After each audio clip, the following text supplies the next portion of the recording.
Hello, ito po si Jason, ang operator ng 30cm DTF machine dito sa General Mall. Ang machine dito ay ginagamit ng 6 na araw na may total na 41 meters. Ito ang copying area. Ito naman ang printer head. Ganito naman ang tama pag head clean. Pinutin na natin yung clean, normal, heads.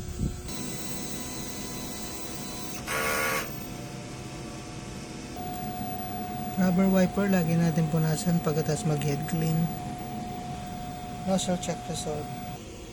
Ink system ay tama lang. Waste tank nilinis kahapon. ADR na may 220 volts.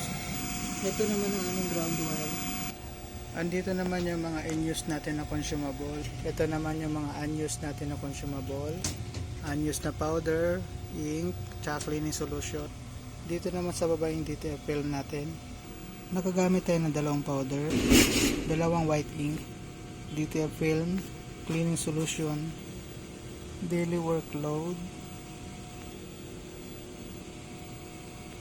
Ito naman ang monthly checklist maintenance, weekly checklist maintenance. Yun lang po, salamat.